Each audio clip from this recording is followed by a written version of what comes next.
I heard you some time ago, but Lovell speak to cutting in certain areas. Could you highlight a few areas where we have cut costs in terms of government? Yeah, thank you very much, man.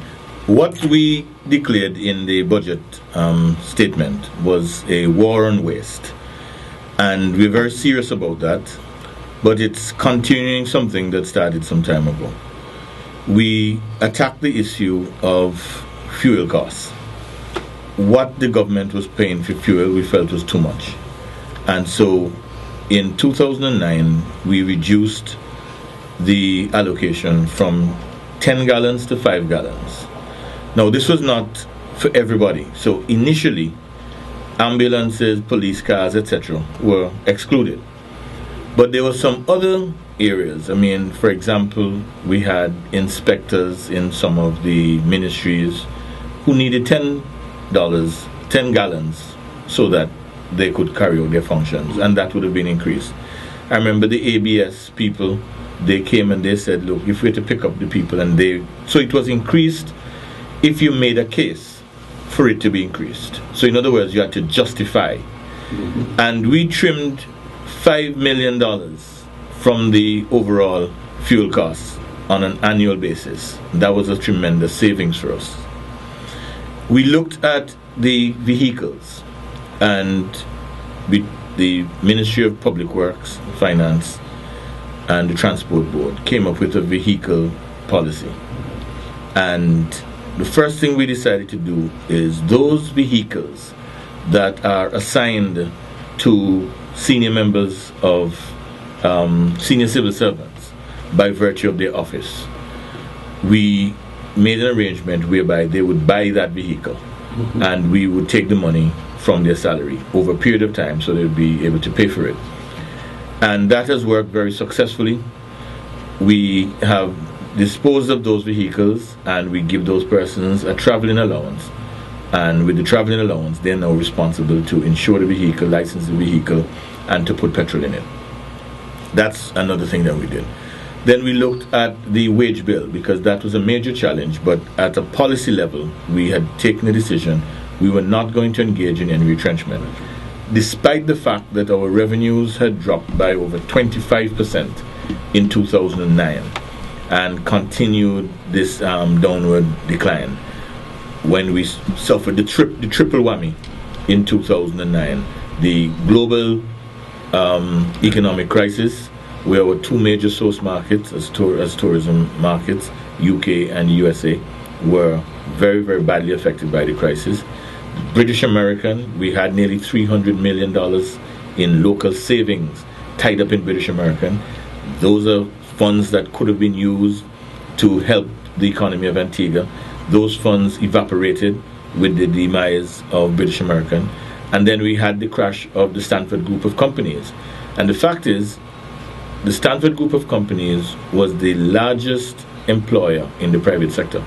It was the second largest employer, second only to the government. And that was a very sudden and precipitous decline. In addition, we had the run on the Bank of Antigua caused by that. And then we had the problems with ABI Bank, where an intervention was necessary in collaboration with the central bank. All of these things have either lost us money or cost us money. It has been very difficult. And hence the need for us to demonstrate a very determined fight against waste. And so I was just putting it in context in terms of fuel and wage bill. Now, with the wage bill, we were spending something like $303 million in 2008 annually on wages and salaries. Last year, we spent $262 million on wages and salaries. It represents a decline of approximately $42 million, or a 14% decline in our wage bill. And we did that without any form of retrenchment. Now, in addition to the wage bill, we've had to cut back also on our expenditure on goods and services. We cut back something like $68 million on our expenditure on goods and services. And we've also cut back on capital expenditure. Now, that's the one that we least wanted to cut back on, capital expenditure, because capital expenditure represents growth-inducing investment. It's government spending money on roads, on other infrastructural works, and that's very important.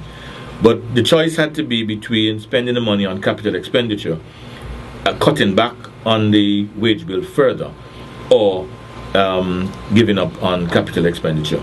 I have to say, unfortunately, we were not able to spend the money on capital expenditure, and growth suffered as a result. But on the other hand, had we cut back on wages and salaries, that in itself could have had a very negative impact on the overall financial sector, because for each person who gets a government paycheck, that person has a commitment to one of the banks, to one of the furniture houses, to one of the car dealers somewhere. And that person being out of a job means a repossessed car or a mortgage in problems, a non-performing loan.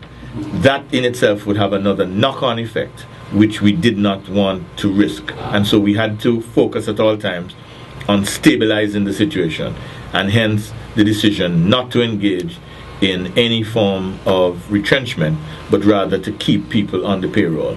Now, whilst we're doing all of that, we have to make certain that we can meet our obligations, meet our commitments. Government is the biggest player in the economy. When government gets into trouble, it affects everybody. We cannot meet the needs of the business community, then the business community, they fall into arrears with their banks. We can't pay for the goods and services that we consume, and then it makes the problem even worse. That is why we have to ensure that we have enough revenues in order to make certain that the government can meet all of its necessary commitments. Insofar as holding the government's feet to the fire is concerned, I believe that is important. I accept that government must be accountable, and we have put everything in place to make sure that that becomes real. Not just saying so, but it's real.